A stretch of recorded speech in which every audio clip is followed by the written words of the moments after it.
पाहुणे आहेत का नाही घरात? आहे ना, या की बसा. तात्या बोला की का हो? काय काम होतं? पाहुण्यांना बोलवा की. भया बाहेर जरा. का? तात्या काय म्हणाला बघ. इथं जरा बस बोला. बोला की जाऊ द्या. पोरगीला स्थळ आहे. हा पोरगी जाऊणार आहे काय? आता लगेच कशी दाखवायची? मी पाहुण्याची घेऊन आलोय. बर नुसती येऊन बघून जाऊन देते ती. चालते की.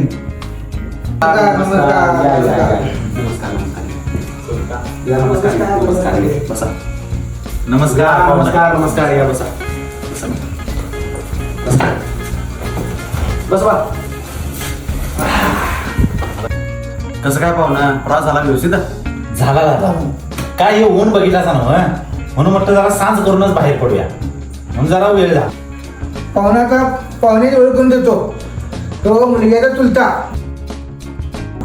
तो मुलग्याचा भाऊ. पाहुण्याचा पाहुण्याची ओळखून देतो. तो मुलगीचा चुलता श्रीरंगी आणि हो मुलग्याचा भाऊ आणि हो मामा. नमस्कार. मम्मी दीदीला बोल. बर बर झालं काय?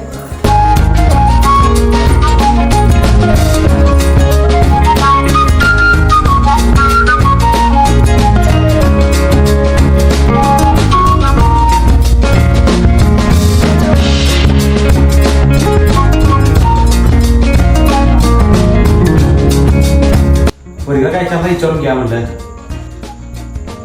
होय विचारूया की. बाळ नाव समीक्षा शाळा किती झाल्या? BA. जेवण तुम्ही म्हणजे येतात ना? येत्यात. ते नो पाहुणा मुलगा काय करतोय म्हणायचं? पाहुणं आमची 6 एकर जमीन आहे, बागायत. केळीची बाग आहे, खाऊच्या पानाची बाग आहे, आंब्याची बाग आहे, पिरवीची बाग आहे आणि चिक्कूची बाग आहे. 2 ट्रॅक्टर आहेत. सीझन आलाय की टोळ्या घालताव कारखान्याला. एक हमीदोड्याला असते आणि एक सेनापती कापशीला असते. एक ट्रक गोकुळला लावलाय आणि गाडी एक असते तिच्या ड्रायव्हर ठेवला आहे. MIDC कच्चा माल टाकायला ती गाडी भाड्यानं लावलेली आहे. पोरग्यान शेअर मार्केटचा क्लास लावल्या. ते दुपारपर्यंत करतोय आणि तिथनं पुढे शेती बेती सांभाळतोय. खाऊन पिऊन सुखात आहे. 4 पैसे ठेवून घरात सोनं नाणं करून व्यवस्थित आम्ही सुखात आहे. पाहुण्या तुम्ही पोरगी डोळे झाकून द्या. पोरगीची काय काळजी करू नका. पाहुणं तुमची मुलगी ती आमची मुलगी. तुमची मुलगी तर आताप्रमाणे आम्ही सांभाळतो. तुम्ही टेन्शन घेऊन जर बिंदास्त राहा. तात्या आम्हाला सरकारी नोकरदारच पाहिजे. अरे बाबा सरकार नोकरीच काय? सरकार नोकरी म्हणजे त्यांच्यात जास्त. आम्हाला सरकारी नोकरदारच पाहिजे. हो होय. हा पोरगीचा भाऊ नवा. होय होय तुमचा पत्न्या. होय होय. तो काय करतोय? तो पांडुमान्यांची ट्रॅक्टरवर ड्रायव्हर आहे. तो पोरगा दुसऱ्याच्या ट्रॅक्टरवर ड्रायव्हर आहे.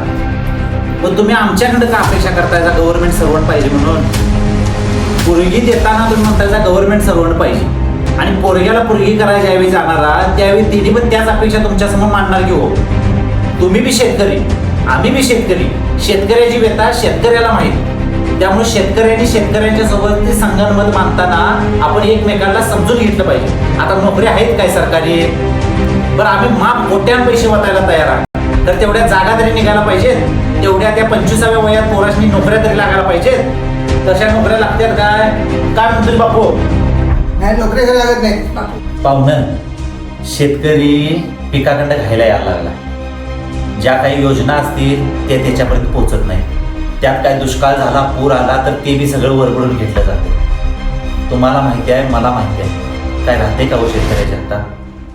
आता त्यानं पोरग्याची लग्न करायची म्हटल्यानंतर अपेक्षा तुमच्या आबाळात. तो फास शेतकऱ्याच्या गळ्याला. पोरग्याचं टेन्शन, शेतीचं टेन्शन, पिकाचं टेन्शन आणि त्यात पावसाचं आणि दुष्काळाचं टेन्शन.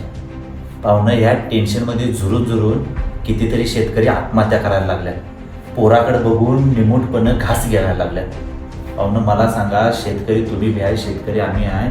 आमच्या व्यथा आपल्या दोघांनाच समजणार आहे.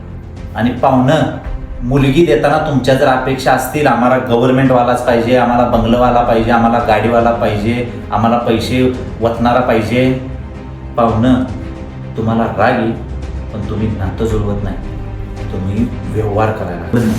काकी ह्यो तुम्ही व्यवहार सगळा करायलायसा, ह्या तुम्ही दिदीचं मत विचारलायसा काय? तात्या, एवढं आता सगळ्या हे बोलणं जे झालंय हे माझ्या मनाला पटलंय. शेतकऱ्याचं मन शेतकऱ्यांना जाणून घेतलं पाहिजे, शेतकऱ्याच्या भावना शेतकऱ्यांनाच समजल्या पाहिजेत.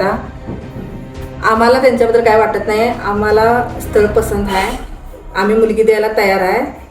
मी मुलगीशी चर्चा करतो आणि आपण पुढची बोलणी करूया. आणि तरी मी तुमच्या पुढ्यातच पोरगीला आणि विचारतो. तुम्ही म्हणणारा माघारी काय सांगितलं काय नाही, तुम्ही पुढ्यातच पोरगीचा होकार घ्या आणि मग तुम्ही जा. बाळ तुझं काय म्हणणं आहे? आई, मी श्रीमंताची मोलकरीण होण्यापेक्षा शेतकऱ्याची राणी झालेली परवडते. ना आम्हाला स्थळ पसंत आहे, लागा तयारी.